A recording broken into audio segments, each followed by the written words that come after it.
नमस्कार, आप देख रहे हैं हिंदी खबर पर। यूपी का नंबर 1 डिबेट शो जो कहूंगा सच कहूंगा, आपके साथ मैं हूं मोनिका सिंह। उत्तर प्रदेश बीजेपी के नेता बार बार दिल्ली के चक्कर लगा रहे हैं और इसे लेकर कहीं ना कहीं सियासी गलियारू में हलचल जो है वो लगातार तेज हो रही है। पहले केशव प्रसाद मौर्य, फिर ब्रजेश पाठक और उसके बाद सीएम योगी की आलाकमान से मुलाकात ने सियासी माहौल को काफी गर्मा दिया है। विरोधी इस मुलाकात को लेकर कई तरह के कयास लगा रहे हैं। हालांकि इसमें कुछ भी नया नहीं है। जब भी सीएम योगी दिल्ली जाते हैं, इस तरह की अटकलें शुरू हो जाती हैं। वो भी तब जब प्रधानमंत्री मोदी, गृह मंत्री अमित शाह योगी को उत्तर प्रदेश के लिए उपयोगी बता चुके हैं। ऐसे में सवाल यह है कि आखिर योगी को लेकर अफवाह कौन फैला रहा। बार बार दिल्ली दरबार में हाजिरी लगा रहे सीएम योगी, सियासी अटकलें हुई तेज, अफवाह फैला रहे विरोधी। बाबा की मोदी, शाह और जेपी नड्डा से मुलाकात, कयासबाजी का दौर जारी, हाई कमान से क्या हुई बात। यूपी में 2027 में होने वाली विधानसभा चुनाव में बेशक अभी वक्त बाकी है, लेकिन जैसे जैसे ये चुनाव नजदीक आ रहा है, वैसे वैसे तमाम तरह की अटकलों से ये सियासी बाजार गर्म है। सीएम योगी आदित्यनाथ इन दिनों लगातार दिल्ली दरबार में हाजिरी लगा रहे हैं। हाल ही में देश की राजधानी दिल्ली में योगी ने प्रधानमंत्री नरेंद्र मोदी, गृह मंत्री अमित शाह और बीजेपी के राष्ट्रीय अध्यक्ष जेपी नड्डा से मुलाकात की थी। 3 घंटे में 3 नेता और 3 मुलाकातों ने सूबे की सियासत में बड़ी हलचल पैदा कर दी। विपक्ष की ओर से तमाम तरह की अटकलबाजी लगाई जा रही है। पीएम मोदी से योगी की किन मुद्दों पर बात हुई, क्या नए प्रदेश अध्यक्ष को लेकर चर्चा हुई, क्या बीजेपी को अपने वोट बैंक के खिसकने की चिंता है, कि आने वाले समय में मंत्रिमंडल में किसी तरह का कोई फेरबदल हो सकता है, क्या उस पर बात हुई है। ये वो सवाल हैं जिनका जवाब मिलना भी बाकी है। लेकिन बीजेपी का कहना है कि विपक्ष का काम है अटकलें लगाना, अफवाहें उड़ाना।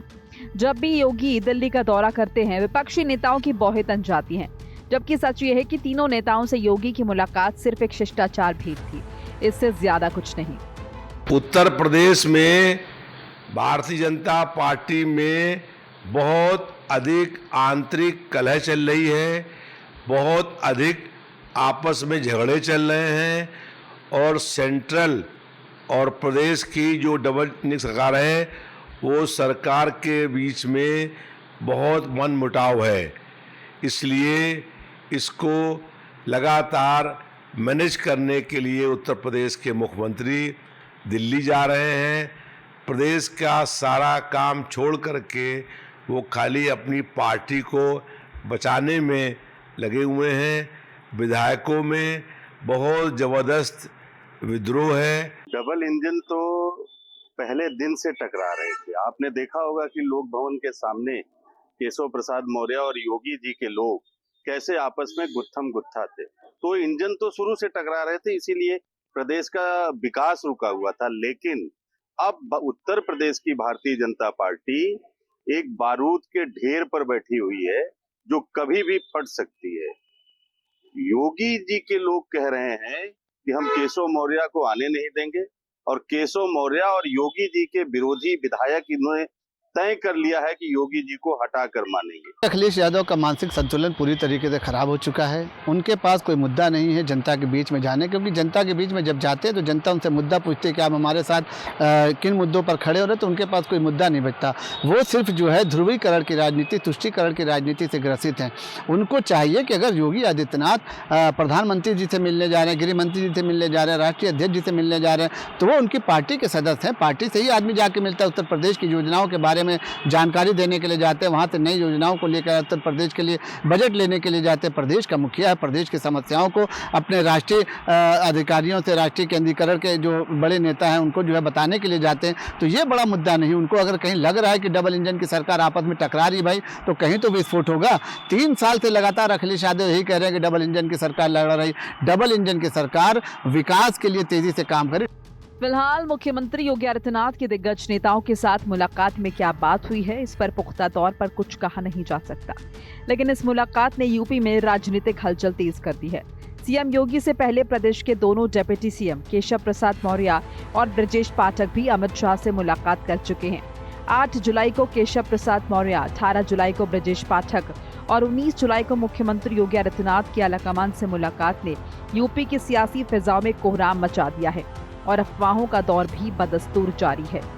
लखनऊ से राहुल श्रीवास्तव, लालचंद और विक्रम सिंह राठौर के साथ ब्यूरो रिपोर्ट, हिंदी खबर।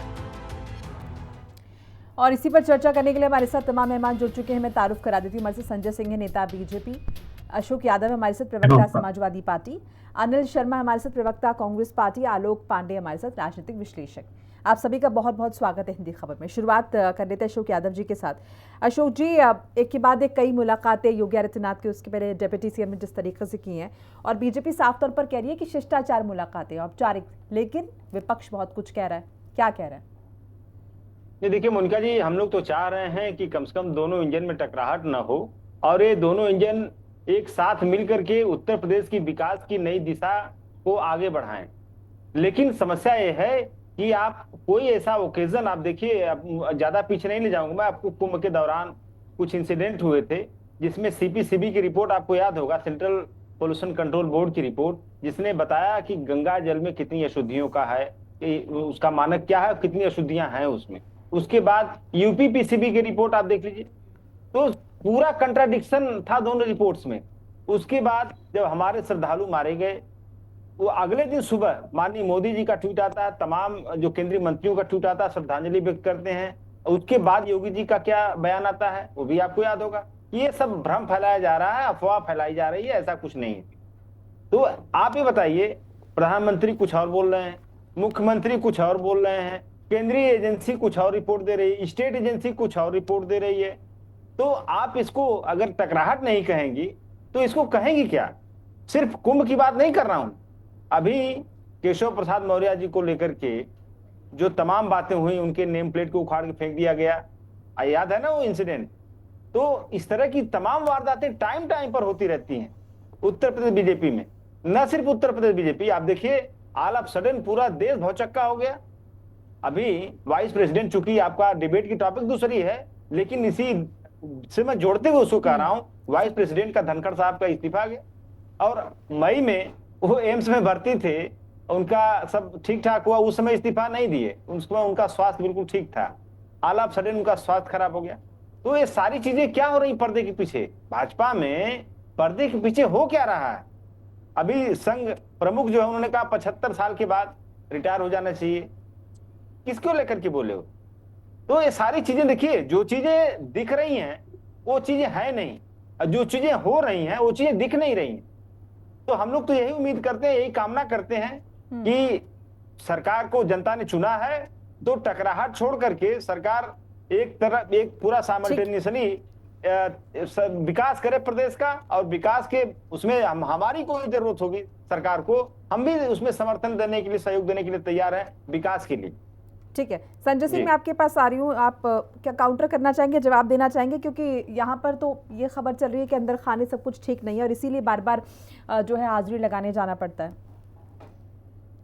मोनिका जी, हमारे गांव में, शहर में, गली कूचों में कुछ लोग ऐसे होते हैं जो दूसरे के घर में ताक झाक बहुत करते हैं कि अरे भाइयों में क्या हो रहा है, क्या पका है, क्या चल रहा है।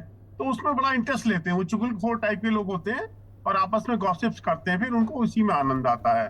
तो हमारे राजनीतिक भाई भी कुछ इसी टाइप के हैं, उनको इसी में आनंद आ रहा है कि उनका, देखिए, उनका भविष्य खुद खतरे में है, वो अपने घर परिवार को संभाल लें। पूजी योगी आदित्यनाथ जी माननीय प्रधानमंत्री जी से, माननीय गृह मंत्री जी से, राष्ट्रीय अध्यक्ष से मिलने जाते हैं और वो हमारे नेता हैं। कोई एक व्यक्तिवादी पार्टी नहीं है भाजपा, ये संगठन आधारित है, बड़ी पार्टी है। यहाँ बड़े नेता भी हैं, तो उनसे पूजी योगी आदित्यनाथ जी मिलने जाते हैं। अगर अमित शाह जी से मिलने हैं तो गृह मंत्री हैं। जिस तरह से उत्तर प्रदेश के अंदर जो सांप्रदायिक ताकतें जिस तरह से खेल कर रही हैं, जो भंडाफोड़ हो रहा है, जो विदेशों से फंडिंग आ रही है, कितने बड़े स्तर पर हिंदुओं का धर्मांतरण का खेल चल रहा है, क्या वो गृह मंत्री जी से बात नहीं करेंगे कि इन पे नकेल कसी जाए, इनके पर और शिकंजा कसा जाए? हमारे अखिलेश यादव जी तो बाबा बागेश्वर धाम पर बोलते हैं कि 50 लाख अंडर टेबल लेते हैं। कभी झांगुर के ऊपर इनका स्टेटमेंट नहीं आता है कि ये 100 करोड़ रुपए कहां से आए, ये धर्मांतरण तुम क्यों करा रहे हो? अरे हिंदू नहीं रहेंगे अशोक यादव जी तो आपका पीडीए कहां चला जाएगा? इसकी भी, समाज की भी चिंता कर लो। तो पूजी योगी आदित्यनाथ जी पूरे हिंदू समाज की चिंता कर रहे हैं और उत्तर प्रदेश पूरा विकास के पथ पर दौड़ रहा है। आपके समय में जो था वो जनता ने देखा और आप अपने को बचाइए। 2027 आपके सिर के ऊपर है, आपकी स्थिति बहुत दयनीय है। आप दूसरों के घरों में ताक-झाक करके ताली बजाना बंद कर दीजिए। मेहरबानी करके अपना परिवार देखिए। अखिलेश यादव जी को सलाह दीजिए कि अच्छे मुद्दे पे बात करें। कभी जातिवाद पे, वो तो जातिवाद की आग लगा रहे हैं उत्तर प्रदेश में। उत्तर प्रदेश को जातिवाद की आग में झोंकने पे आमादा हैं आप लोग। तो आप कहाँ की बात कर रहे हैं? आप कहीं स्टैंड नहीं करते। फिर मैं अपनी बात कहकर समाप्त करूंगा। भारतीय जनता पार्टी संगठन आधारित पार्टी है। यहाँ हमारे प्रधानमंत्री जी हैं, गृह मंत्री जी हैं, रक्षा मंत्री जी हैं, संगठन है। मुख्यमंत्री जी पूज्य योगी आदित्यनाथ जी जाएंगे क्या? आप लोगों से पूछ के जाएंगे वो? ठीक है संजय जी, मैं लौटूंगी आपके पास। अनिल शर्मा जी का रुख कर लेते हैं। अनिल शर्मा जी, अशोक यादव जी, अखिलेश यादव जी, मैं जा रहा हूँ, आपकी इजाजत है तो मैं जाऊंगा, या राहुल गांधी से पूछ के जाएंगे? क्या मजाक करते हैं यार आप लोग? अरे अपना घर देखिए, कांग्रेस वाले अपना देखें क्या स्थिति उनकी राहुल गांधी के नेतृत्व में नहीं है। अपना घर ठीक करिए। अभी आप लोग कुछ नहीं बिगाड़ पाएंगे भाजपा का। बहुत मजबूत संगठन है, बहुत मजबूत नेतृत्व है और जनता का पूरा विश्वास है भारतीय जनता पार्टी। अनिल शर्मा जी, बीजेपी जैसे कह रही है कि जरूरी मसलों पर तो आप बात कर नहीं रहे हैं और सिर्फ यहाँ पर बेवजह जो है बात को हवा दी जा रही है। जिसके घर खुद के कांच के होते हैं वो दूसरों पर पत्थर नहीं फेंका करते। मोनिका जी, भारतीय जनता पार्टी के वो लोग जो लोगों के बाथरूम तक में झांक लेते हैं, वो दूसरों के घरों में झांकने वाली बात करते हैं, बड़ा शर्म की बात है। इनको जितनी भी हलचल होती है, सबसे ज्यादा इनको सपने में भी राहुल गांधी नजर आते हैं। इनके नेताओं को राहुल गांधी नजर आते हैं। राहुल गांधी क्या खाते हैं, राहुल गांधी क्या पीते हैं, राहुल गांधी क्या पहनते हैं, कब सोते हैं, कब नहाते हैं, कब धोते हैं। ये बहुत सारी बातें ऐसी हैं जो इस बात का पर इशारा करती है कि ये लोगों के घरों में ताक झांक करते हैं। बाथरूम में मनमोहन सिंह जी की तरफ कहते थे कि सब ये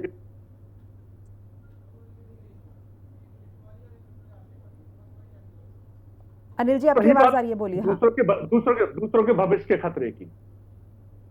तो भारतीय जनता पार्टी को उत्तर प्रदेश के अंदर जो 80 सीटों का दावा करती थी, इनको धूल चटाने का काम किया इंडिया गठबंधन ने और भारतीय जनता पार्टी हाशिए पर आ गई। देश के अंदर ये 400 पार का नारा देते थे, 400 पार का नारा देते देते तो बैसाखियों पर टिक गई इनकी सरकार। इनको खुद के घर में देखना चाहिए कि इनका खुद का घर में अंतर है आखिर क्यों। ठीक है, मैं आऊंगी आपके पास एक बार। आलू पांडे जी का भी रिएक्शन मैं ले लूंगी। हाँ जी।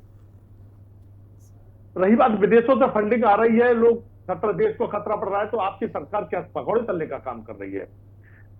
एक तरफ आपकी सरकार कहती है कि बांग्लादेशी घुसपैठिए आते हैं केंद्र में, आपकी सरकार 11 साल से निरंतर कई प्रदेशों में आपकी सरकार, और इसके बावजूद भी घुसपैठिए घुस रहे हैं, तो आपकी सरकार क्या वहां तमाशा देख रही है? या कि ये कहती है आइए घुसिए और हमारे घर में आइए? तो ये सरकार के तमाशा बनने का काम कर रही है। रही बात इनके संगठन के अंदर जो आपसी गुटबाजी है कि हमें किसी के घर में ताक-झांक करने की आदत नहीं है, लेकिन ये स्पष्ट तौर पर जब जनता के बीच में आता है, आप देख लीजिए कुछ समय पहले ही गृह मंत्री जब लखनऊ आए थे, उन्होंने क्या कहा था? उत्तर प्रदेश के मुख्यमंत्री योगी आदित्यनाथ जी, मेरे प्रिय मित्र केशव प्रसाद मौर्य, इशारा कर दिया था स्पष्ट तौर पर कि अंतरकलह क्या होती है। शब्दबाढ़ छोड़ दिए, शब्दबाढ़ का बहुत बड़ा खेल होता है। तो ये सरकार हाशिए पर है और टूट के कगार पर है। उत्तर प्रदेश में कई बार कयामत चली योगी जी को हटाने की, लेकिन केशव प्रसाद मौर्य जी को यह स्थापित करने की, ये किसी से छिपा हुआ नहीं है। यहाँ ताक झांक की आवश्यकता नहीं, आपके खुद के लोग इस चीज को उजागर करते हैं और स्थिति ये आपकी बन गई है कि आज आपको खुद की जमीन तलाशने के लिए इधर उधर लोगों के घरों में ताक झांक करे। आपको बार बार अखिलेश जी याद आते हैं, राहुल जी याद आते हैं, अन्य पार्टी के लोग याद आते हैं। बोलिए संजय, 10 सेकंड में, 20 सेकंड में बोलिए। देखिए कितनी विचित्र स्थिति है। ओल्ड ग्रैंड पार्टी जो इतनी बड़ी पार्टी थी, आज कहां बदतर स्थिति में पहुंच गई है, धूल चाट रही है। जो एक नहीं अखिलेश अरे यादव की भैया, तुम तो बैसाखी, आपकी कहीं पार्टी को स्टालिन की चाटने पड़ रही बैसाखी, है, कहीं बराबर पप्पू यादव की बैसाखी, बैसाखियों पर आकर कहीं टिक गई बिहार आपकी में सरकार। लालू यादव की बैसाखी, सत्ता लोलुपता बैसाखी में आप बैसाखियों जितने में बड़े चलने वाले भ्रष्टाचार लोग के आखंड आज में बड़ी डूबी बड़ी हुई बातें भारतीय कर जनता रहे पार्टी हैं, है, जो किसी से फ्रॉड छिपा हुआ राजनीति नहीं करते है। हैं, जो खटाखट 8,500 रुपए बांट के, इससे बड़ा अरे मजाक भैया, नहीं आप हो सकता बीजेपी अपने जनता आप के को साथ झूठ विश्व की बोलने सबसे वाले बड़ी पार्टी कहते हुए महामक्कार 41-42 लोग। जनता पार्टियों की के निगाह दलदल में में ये आप लोग उतर फंसे चुके हैं, हुए ये हो। कहीं के लायक गठबंधन नहीं है। के प्रकार अब का देखिए, आपने क्या हुआ, अब अगर बिहार में इतनी हिम्मत SIR है तो चल रहा है। अब अकेले चुनाव राहुल लड़कर गांधी दिखा जी को दीजिए। यही नहीं मालूम है बीजेपी के कि वो अंदर अगर महाराष्ट्र इतना में कहते हैं साहस नहीं है, ये अपने रिवीजन आप होना से चाहिए, अकेला शेर वो कहते अपने ही हैं, जाल में तो फंस इनको गए ये राहुल मालूम गांधी। होना अब चाहिए किलमिला रहे हैं, अकेला शेर बेचैन नहीं है, है। क्योंकि ठीक है इनके संजय जो जी, वोटेड, इनके अनिल जो जी आपकी बात है, है एक ना, बार मैं यहाँ पर आलोक जी का रुख कर लूँ, मैं आप लोगों के पास बांग्लादेशी लौट रही हूँ। आलोक वो पांडे जी, जा बार रहे बार हैं, अंतर इनकी कला सब की बात भारतीय लिए जनता और पार्टी में या फिर ये कहीं बड़े यूपी में, बेचैन हैं, ये अगर बेचैन फेरबदल पार्टी, हो भी बेचैन रहा है आत्मा है ये लोग। 2027 से पहले, तो क्या वो इलॉजिकल है? मतलब क्यों ये हवा उड़ रही है और क्यों इस बात को इतना छिपाने की कोशिश की जा रही है? किस तरीके से देख रहे हैं आप इसको? देखिए, योगी जी मुख्यमंत्री नहीं रहेंगे, ये बात बीजेपी की तरफ से तो कभी आई नहीं। हाँ, ये बात विपक्ष बार बार कहता है। अरविंद केजरीवाल तो तारीख भी देते थे। हाँ, जैसे केंद्र में जब सरकार बनी थी भारतीय जनता पार्टी की तीसरी बार, तो भी ऐसी तारीखें हम सुना करते थे कि 6 महीने में सरकार गिर जाएगी, 4 महीने में सरकार गिर जाएगी। ये विपक्ष तारीखें देता रहता था।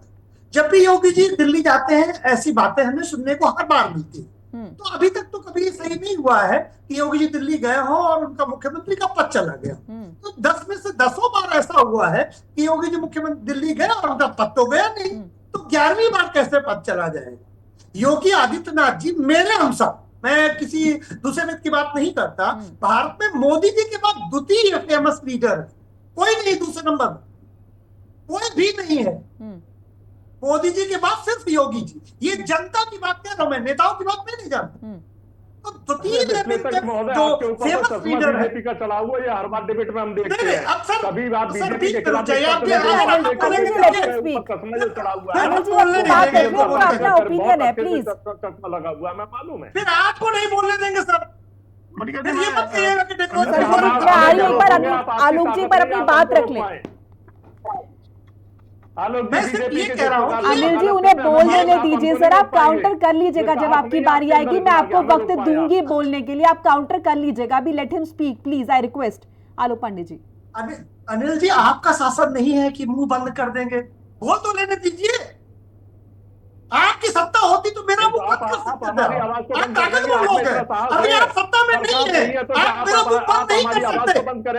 अभी आप सत्ता में नहीं है, आप तो मुंह बंद करने वाले हैं।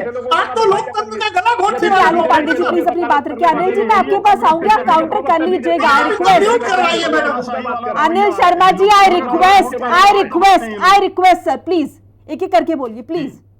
पांडे जी बोलिए। तो मेरा अपना मानना यह है कि योगी जी मुख्यमंत्री ही रहेंगे।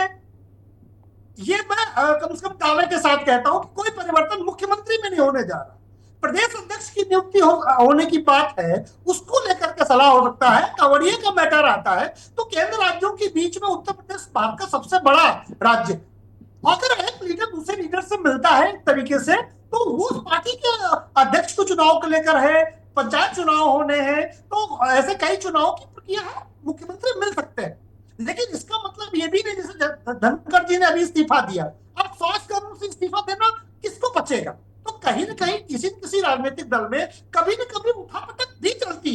लेकिन योगी जी को लेकर के जो उठापटक की बात कही जाती है, वो मैं मानता हूं कि शायद उचित नहीं है। उसी बात में अनिल शर्मा जी ने एक बात कही, में इसका उत्तर देना बहुत जरूरी है कि केंद्र में कहीं एक सरकार है, कोई भी सरकार हो, तो वो बॉर्डर पे घुसपैठ क्यों नहीं रोक पाती है? अभी 11 साल का उन्होंने उदाहरण दिया, क्योंकि बॉर्डर में बांग्लादेश की तरफ से कांग्रेस सरकार ने भी और कुछ समय तक बीजेपी सरकार ने भी फेंसिंग नहीं लगवा पाए, और आज भी ममता बनर्जी की सरकार फेंसिंग लगाने का विरोध कर रही है। कुछ हजार किलोमीटर की फेंसिंग बाकी है।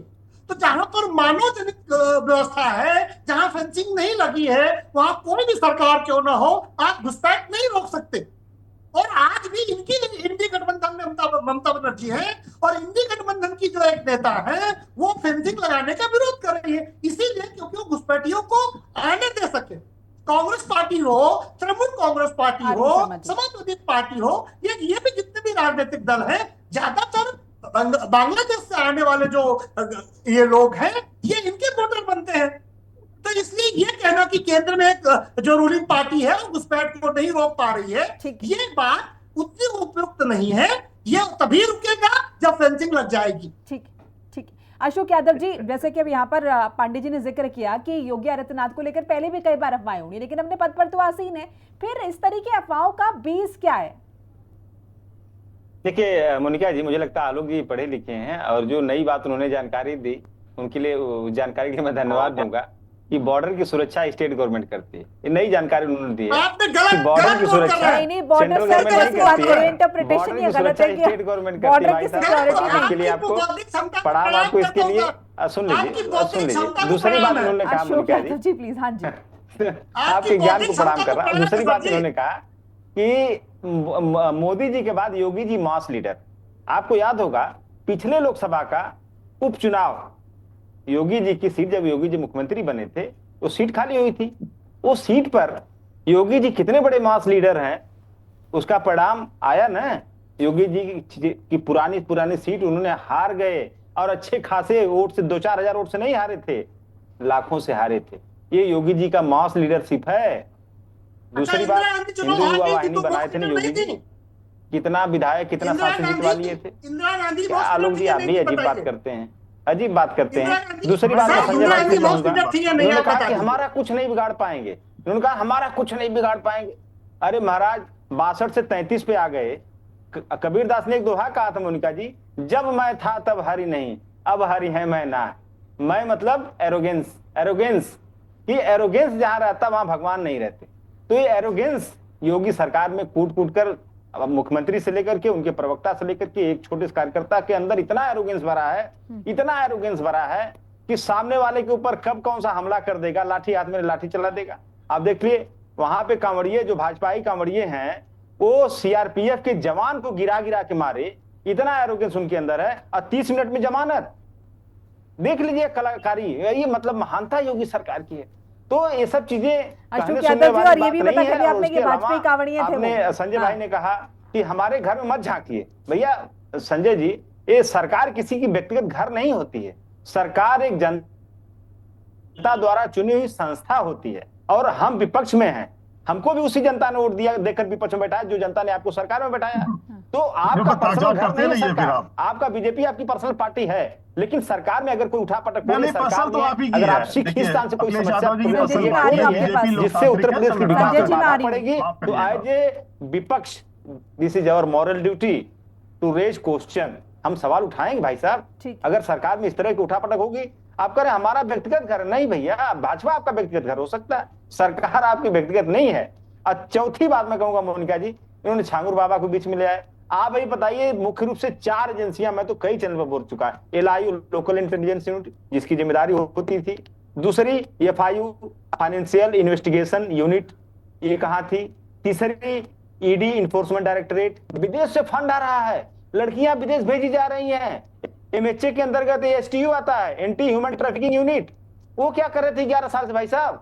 11 साल से दिल्ली में केंद्र सरकार बैठी एजेंसियों को लेकर के, 2017 से योगी जी बैठे हुए हैं और छांगुर बाबा विदेश से पैसे मंगा रहा है, लड़कियां भेज रहा है, धर्मांतरण करा रहा है।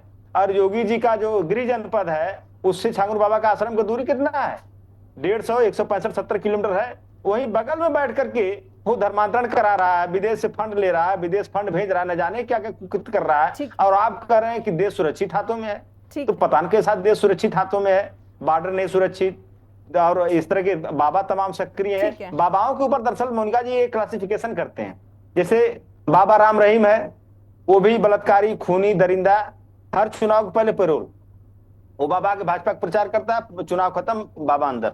तो इस तरह से आप अंकुश लगाओगे सिलेक्टिवली, कुछ बाबा को छोड़ दोगे, हाँ बाबा एंजॉय करो, कुछ बाबा को अशोक जी, ये बहुत लंबा मैटर जो है, बहुत करने का इनका इलैबोरेट करने का वक्त नहीं, आपके पास आ रही है। ठीक है अशोक यादव जी, की बात आ गई है।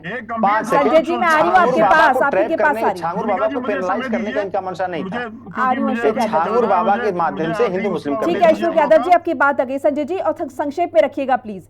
साथ ये भी समझना चाहेंगे, क्या 2027 से पहले फेरबदल भी मुमकिन है कैबिनेट में? संजय जी, इतनी बड़ी बड़ी बातें कर रहे हैं। एक तो पहले पूज्य योगी आदित्यनाथ जी के आगे आप लोग बहुत बौने हैं, ठीक है। संजय बहुत जी, बौने हैं, संक्षेप में। उनका कद बहुत बड़ा है, आप उनके पैरों की धूल भी नहीं, मुस्कुराइए नहीं।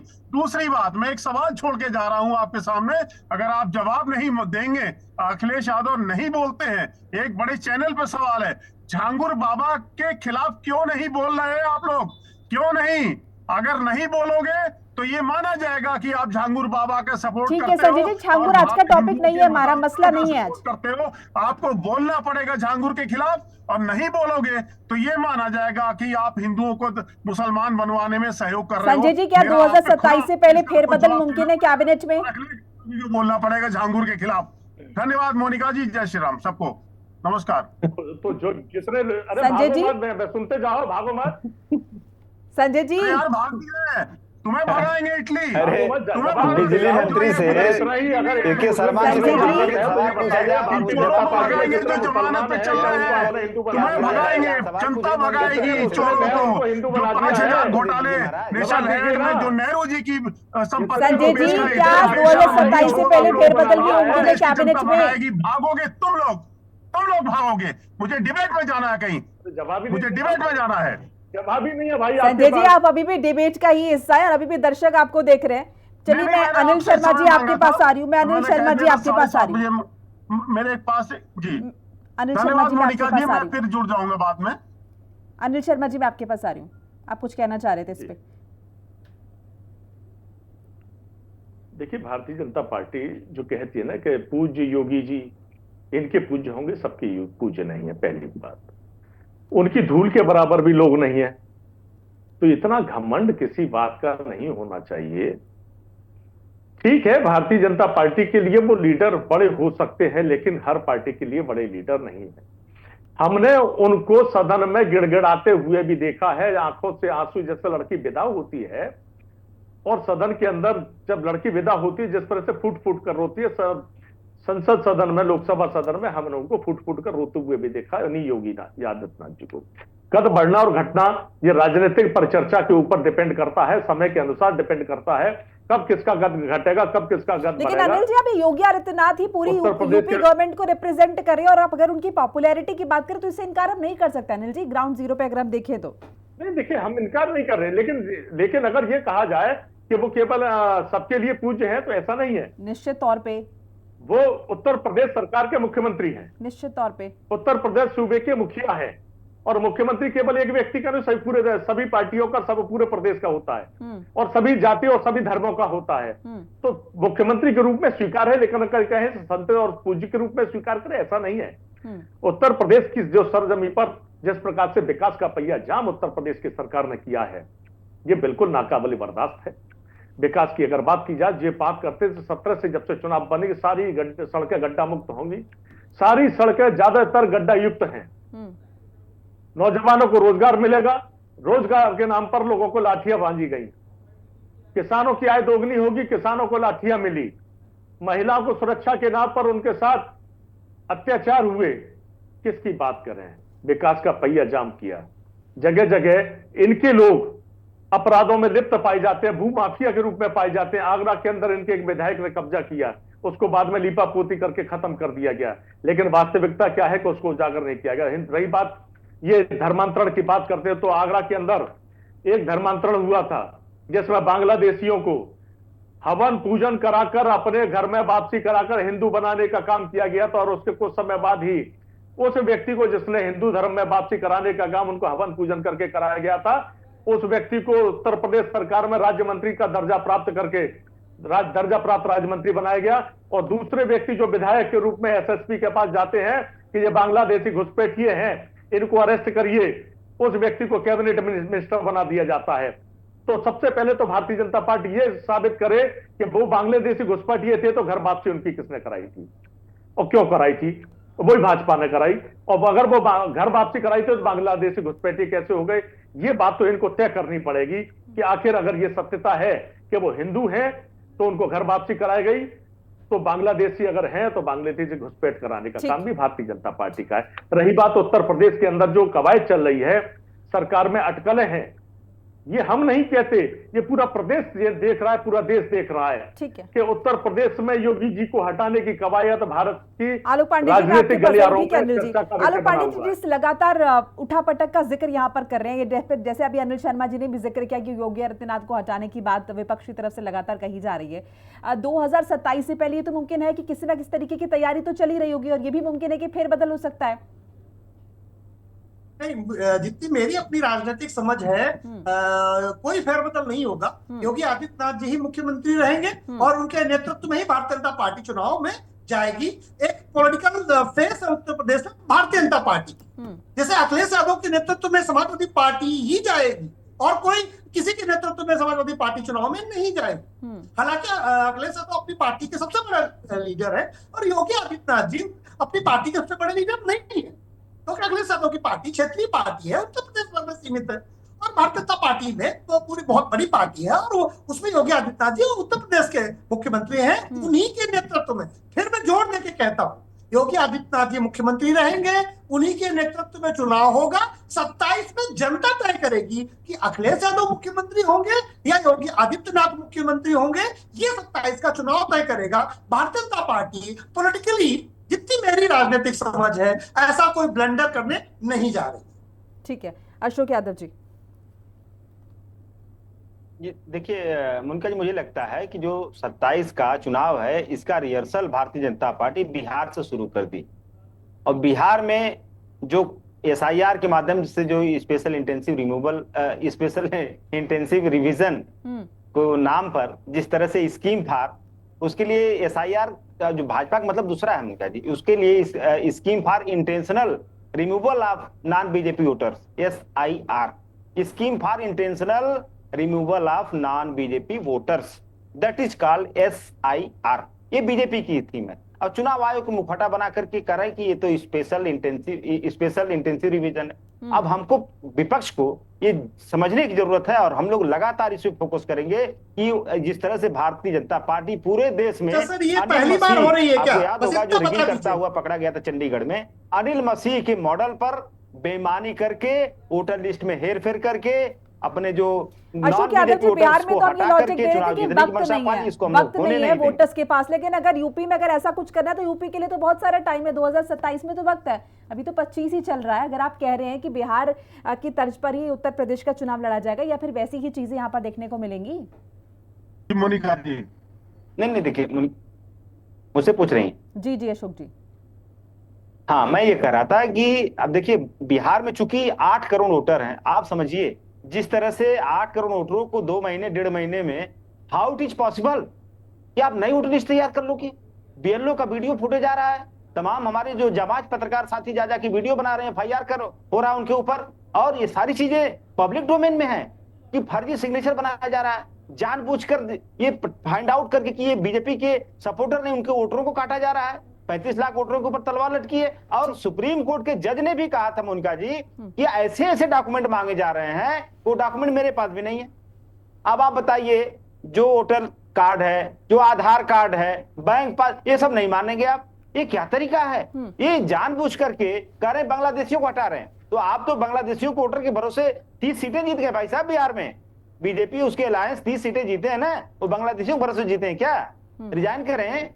देखिए, इसका कवायद पूरी SIR की है कि पूरे देश में वोटर लिस्ट पर कब्जा करो, अपने लोगों का नाम डालो, विपक्ष के लोगों को हटाओ, और उस चुनाव को एक निष्प्रभावी बना दिया जाए, जिस तरह से चाइना में है, रसिया में है, कि वहां पर चुनाव का मतलब कोई मतलब नहीं, चुनाव का, डेमोक्रेसी का कोई मतलब नहीं है, उसी तरह से हिंदुस्तान में सरकार करना चाह रही।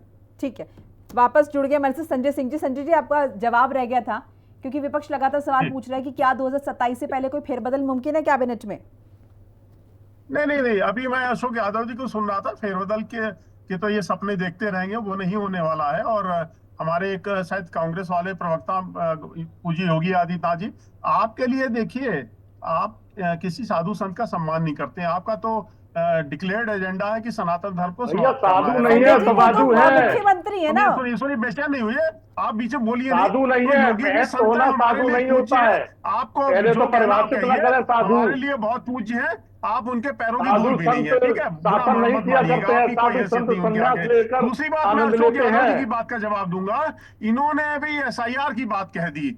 अब देखिए इनके मन का डर सामने आ गया। चोर की दाढ़ी में तिनका होता है ना, इन्होंने बात खुद उठा दी, क्योंकि अब ये SIR पूरे देश में होने जा रहा है। तो इनका जो कैप्टिव वोट बैंक था, जो इंपोर्टेड था, जो झुग्गी झोपड़ी में बसा हुआ था, जो चोरी से लाके बसाया गया था, जो चोर रास्ते से इन्होंने वोटर लिस्ट में पड़वा रखे थे, वो सब छटनी हो जाएंगे। तो इनकी सत्ता तो अब आने वाली नहीं है। बेचैनी इनकी, देखिए बिहार में अशोक यादव जी बड़े बड़े ज्ञान की बात कर रहे हैं, वैसे ज्ञानी प्रवक्ता है, मैं इनका सम्मान करता हूँ। सपा जैसी पार्टी में अशोक यादव जी अच्छे प्रवक्ता है, अच्छी नॉलेज रखते हैं, मैं उनको साधुवाद देता हूँ। लेकिन अशोक जी, माननीय सुप्रीम कोर्ट में जब आप लोग गए थे, खैर आप तो बिहार में कहीं स्टैंड ही नहीं करते, जो हमारे कांग्रेस के प्रवक्ता हैं ये भी लालू जी की दया पे निर्भर है, कितनी सीट देंगे वो उनकी दया पे निर्भर कर रहे हैं, उन्हीं की बैसाखी पे है। लेकिन मैं बात पूरी कर लूं, लेकिन माननीय सुप्रीम कोर्ट ने क्या कहा था? आपकी एक बात तो मानी नहीं थी। उन्होंने कहा आधार कार्ड, वोटर कार्ड और राशन कार्ड को आप इंक्लूड कर सकते हैं, ऑर्डर नहीं दिया था। माफ करिएगा, ये गलत परसेप्शन, गलत धारणा आपके, जो आप लोग लोकतंत्र का नाटक बनाए घूम रहे हो, आप लोग संजय जी, मैं माफी चाहूंगी लेकिन वक्त समाप्ति की घोषणा है। आप सभी मेहमानों का बहुत बहुत शुक्रिया हमारे साथ जुड़ने के लिए, अपनी कीमती राय हिंदी खबर के माध्यम से साझा करने के लिए। तो योगी आदित्यनाथ दिल्ली के चक्कर लगा रहे हैं और इसे लेकर एक बार फिर से सुबह जो है वो लगातार तेज है और तमाम तरह की बातें विपक्ष द्वारा उठ रही हैं कि अंदर खाने भारतीय जनता पार्टी में सब कुछ ठीक है या नहीं, जिसे लेकर बीजेपी का कहना है कि भाई औपचारिक मुलाकातें, औपचारिक बातचीत हैं जो कि बहुत जेन्युइन है, होती हैं सिर्फ सिस्टम को ठीक रखने के लिए। बहरहाल 2027 के चुनाव से पहले वह क्या वाकई में कोई ज़मीनी स्तर पर सुगबुगाहट या फिर यूँ कहें कि कोई हलचल देखने को मिलती है, ये देखना काफ़ी दिलचस्प रहेगा। बुलेटिन में फिलहाल इतने, खबरें लगातार जारी। नमस्कार।